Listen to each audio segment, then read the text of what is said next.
The alien's reptilian hands roamed Philip's human body with curiosity and lust as soon as the dorm door slid shut with a hiss.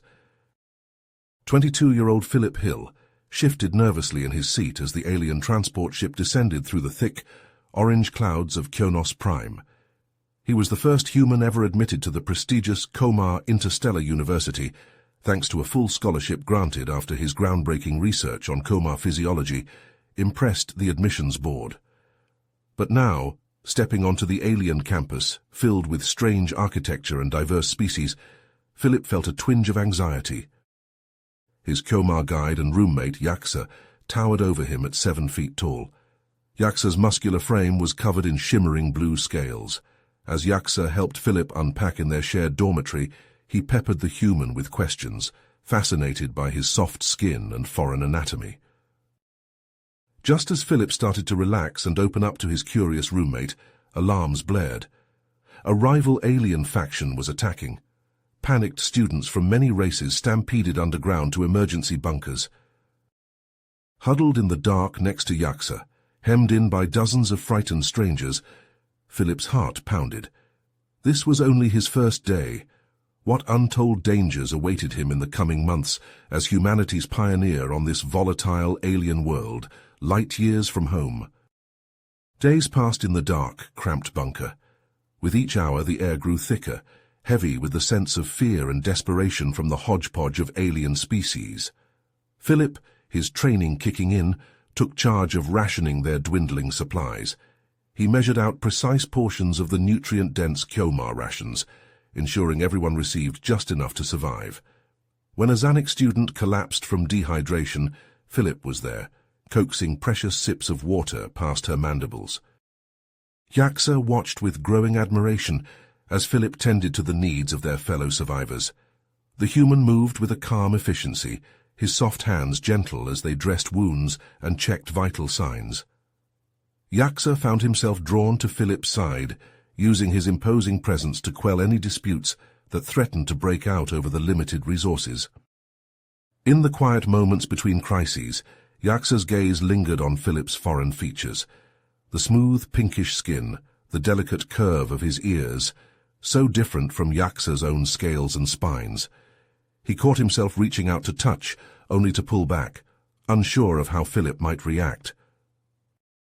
One night, as the bunker's occupants slept in fitful bursts, Yaksa finally mustered the courage to confront his growing attraction. He found Philip sitting against the wall, head tipped back, eyes closed in a rare moment of rest. "Philip," Yaksa whispered, settling his bulky frame beside the human, "I need to talk to you." Philip's eyes fluttered open, his brow furrowing at the intensity in Yaksa's voice. "What is it, Yaksa? Is something wrong?" "No, it's just—" Yaksa's clawed hands fidgeted in his lap. "I've been feeling things about you. Your body, it's so different, so strange, but also alluring." Philip's eyes widened, a flush creeping up his neck. "Yaksa, I don't know what to say. We're from different worlds, different species." "I know," Yaksa said, his voice low and rough. "But in here, in this bunker, none of that matters. We're all just trying to survive." Philip opened his mouth to respond, but before he could utter a word, an explosion rocked the bunker. Debris rained down from the ceiling, and Philip, acting on instinct, shoved Yaksa out of the way as a large chunk of rock crashed to the ground. The world went black. When Philip came to, he was pinned beneath the rubble, pain lancing through his chest with every shallow breath. He could hear Yaksa's frantic voice, could feel the shifting of rock as his friend dug desperately to free him. After what felt like an eternity, Philip felt strong arms wrap around his torso, pulling him from the debris. He cried out as his broken ribs shifted, then succumbed to the beckoning darkness once more. Yaksa cradled Philip's limp form against his chest, blue blood oozing from a gash on the human's forehead.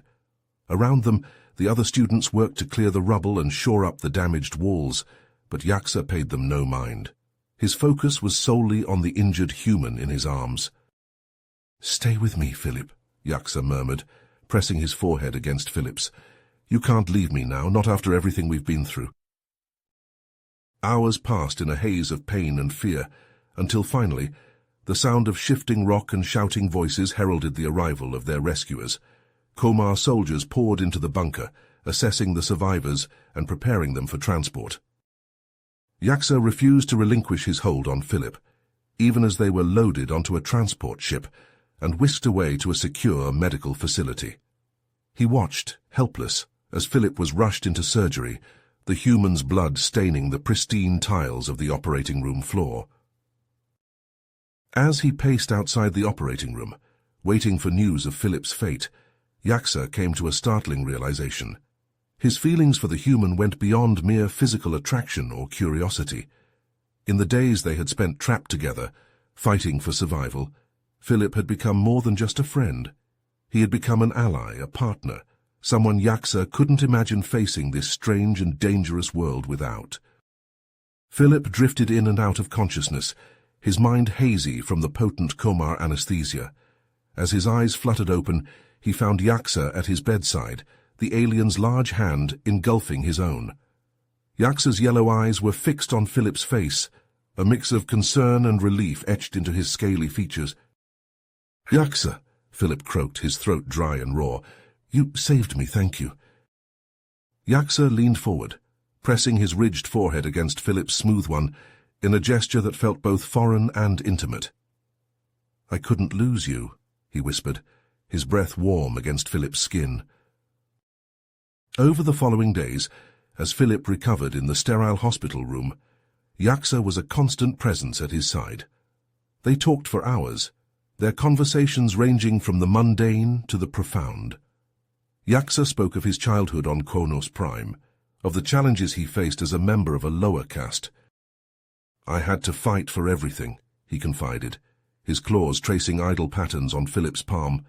"My place at the university, my chance at a better life. I was determined to prove myself, to show that I was more than my station." Philip, in turn, shared stories of his own upbringing on Earth, of the family he left behind to pursue his dreams among the stars. He spoke of his fascination with xenobiology, his hope that his research might one day bridge the gap between their two species. As the days turned into weeks, Philip found himself growing more and more comfortable with Yaksa's touch. The alien's hands, once so strange and intimidating, now felt like a source of comfort and connection. Yaksa, for his part, seemed to find any excuse to be near Philip, his fingers lingering on the human's skin as he helped him with his physical therapy exercises. One evening, as Yaksa supported Philip's weight during a particularly challenging stretch, their bodies pressed close together, Philip felt a sudden surge of desire. He looked up at Yaksa, his heart pounding, and saw his own longing reflected in the alien's eyes.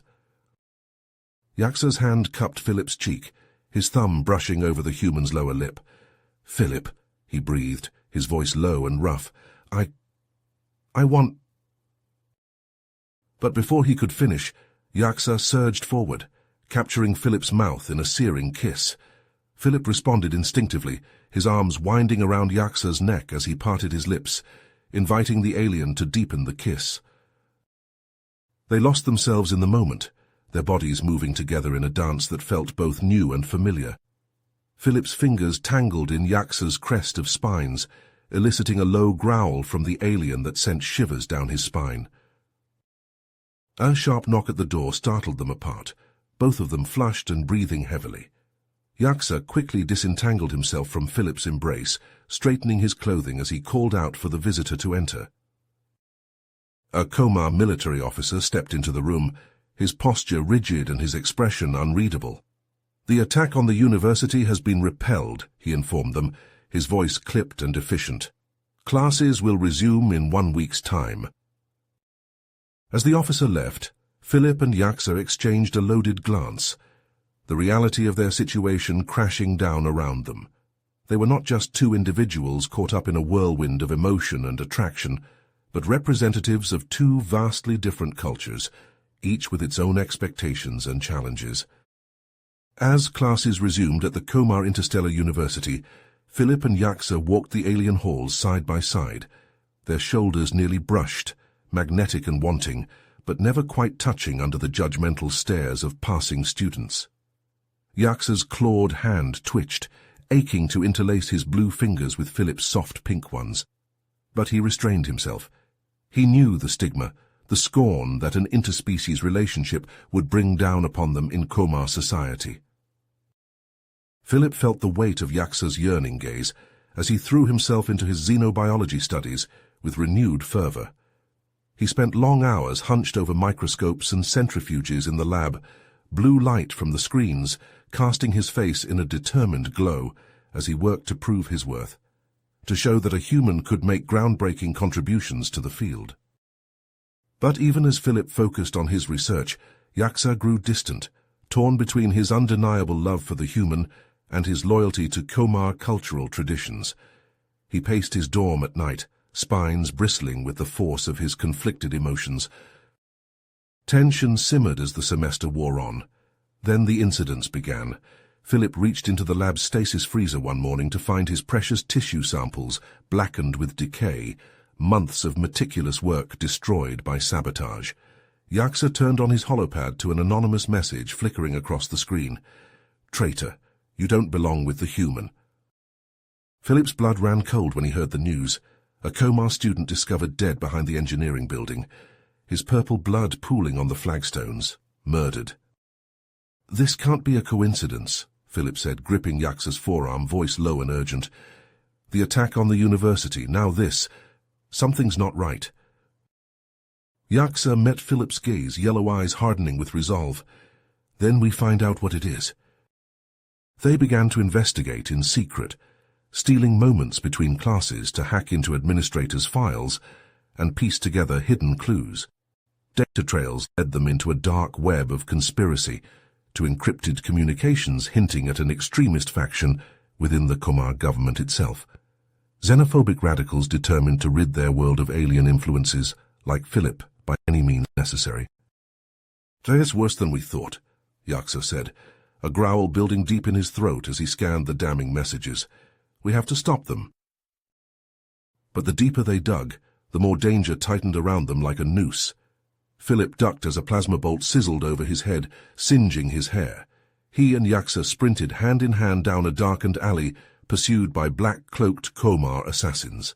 Philip's heart hammered, fear and exhilaration and love all tangled up inside him. They couldn't keep running forever. The time came to make a stand, to confront the extremists head-on. Philip and Yaksa rallied a small group of trusted allies, Komar and off-worlders, united in their desire for peace. Plasma fire streaked the night sky as they clashed with the radicals in the university's central quad, staining the Komar architecture Philip had once found so beautiful with scorch marks and blood. He and Yaksa fought side by side in the chaos, a human and a Komar moving as one. Until a searing bolt caught Yaksa in the chest, sending him crumpling to the ground. Time slowed to a crawl. Philip screamed, diving to gather Yaksa in his arms, heedless of the battle raging around them. Blue blood seeped between his fingers, hot and slick, as he cradled Yaksa's head. "Philip," Yaksa rasped each word an effort. I love you." Tears blurred Philip's vision, stinging and hot. "I love you too," he choked out. "Yaksa, stay with me, please." But Yaksa's eyes were going dark, his breathing shallow. "Don't let them win," he whispered. "Build bridges, Philip, fight for a future, where we could be together." Yaksa's hand went slack in Philip's grip. A part of Philip died with him there on that blood-soaked quad, but another part, the part that had looked at Yaksa and seen the promise of a better universe, took that dying wish and kindled it into an unquenchable flame. In the battle's aftermath, as the conspiracy unraveled and the truth came to light, Philip stood tall. He faced the Komar High Council in Yaksa's stead, speaking with unwavering conviction about the need for unity, for tearing down the walls of prejudice and fear. His research took on a new purpose, using science to foster understanding between species. The work consumed him, filled the void Yaksa had left behind, and slowly, painstakingly, the seeds Philip planted began to take root. He recruited brilliant students of all races, cultivated a new generation of leaders dedicated to his vision. He published groundbreaking papers, spoke at interplanetary summits, inched the galactic community forward by degrees. The years passed in a blur of progress and setbacks, triumphs and challenges. There were days when the ache of Yaxa's absence felt as fresh as ever. But always, Philip persevered. Until one crisp morning, when Dr. Philip Hill found himself standing at his office window, gazing out over the bustling Komar Interstellar University campus he had called home for so long. Students of dozens of species hurried along the paths below, their chatter a kaleidoscope of languages and perspectives.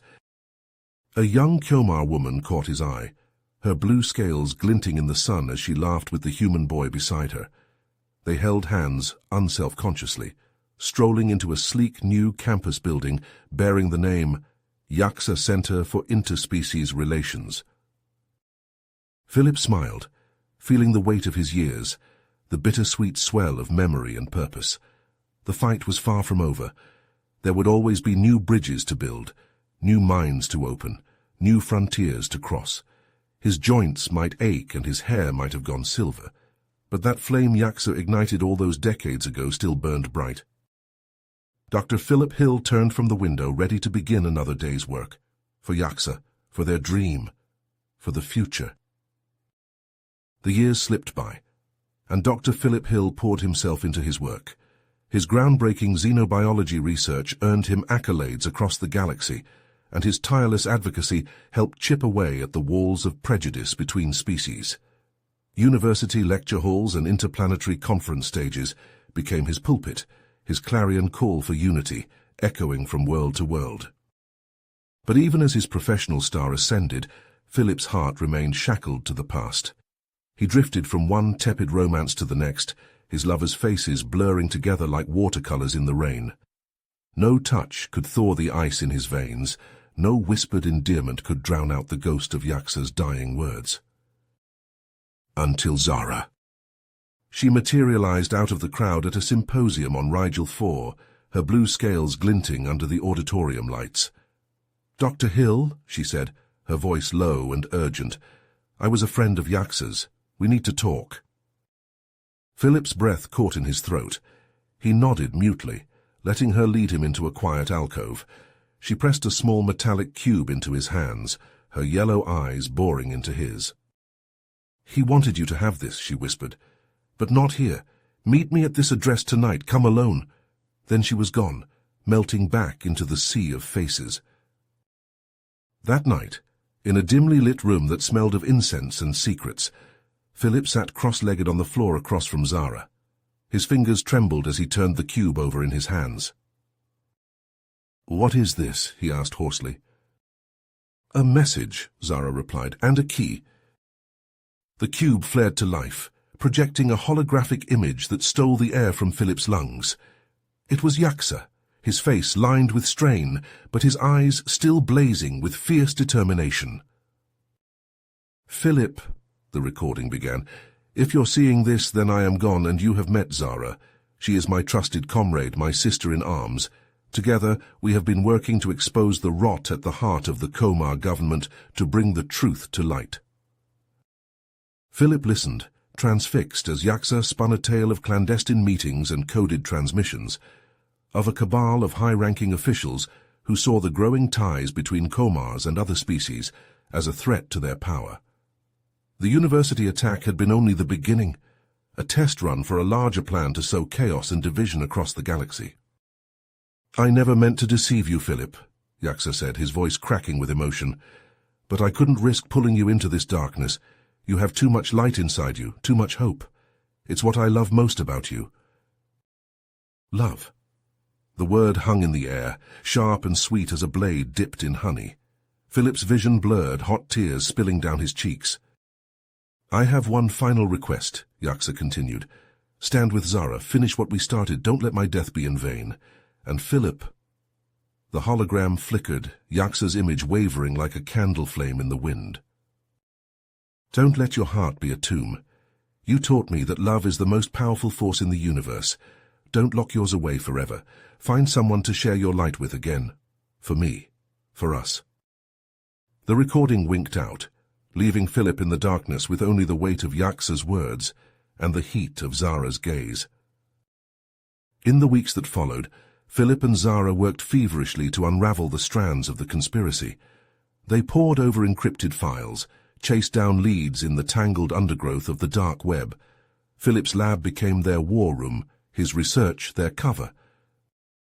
Philip threw himself into the work with a ferocity that left no room for grief. But in the quiet moments when the glow of the data screens dimmed and the hum of the machines faded to a whisper, he felt the weight of Yaxa's absence like a black hole in his chest. Zara understood. She had her own scars, her own losses that haunted the shadows of her eyes, but she also had a strength that Philip couldn't help but admire, a fire that burned away the fog of his despair. Late one night, as they hunched over a particularly stubborn piece of code, Zara's hand brushed against Philip's. A jolt of electricity shot up his arm, a spark that caught in the kindling of his long-dormant heart. He looked up, meeting her gaze. In the amber depths of her eyes he saw understanding empathy, and something more, something that terrified and thrilled him in equal measure. The work continued. Messages were intercepted, plots were foiled, corrupt officials were exposed and brought to justice. And through it all, Philip and Zara orbited each other like binary stars, their paths inexorably intertwined. It was after a particularly harrowing mission, a narrow escape from an ambush on a seedy space station, that it happened. They stumbled back to the ship, adrenaline still surging through their veins. Zara turned to Philip, her scales flushed with exertion and emotion. "Philip," she said, her voice raw and unbridled, But Philip silenced her with a kiss, his hands tangling in her crest of spines as he pulled her close. The kiss was a supernova, a cosmic collision that shattered the last of his defenses. In the afterglow, as they lay tangled in each other's arms, Philip felt a sense of peace wash over him. Yaxa's memory was still there, a bittersweet ache that would never fully fade. But for the first time in years, he could breathe again, could feel the warmth of hope spreading through his chest. They had won a battle, but the war was far from over. There would be more fights ahead, more sacrifices to be made.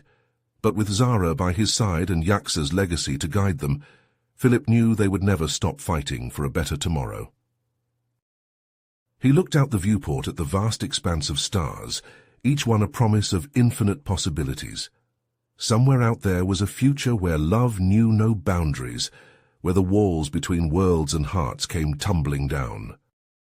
And hand in hand with Zara, Philip would spend the rest of his days chasing that future, one star at a time. You have reached the end of the story. If you enjoyed this story and want to support us, please leave a like and subscribe to our channel, and for every comment that says 88, I will heart every single one of them. Thank you for your time.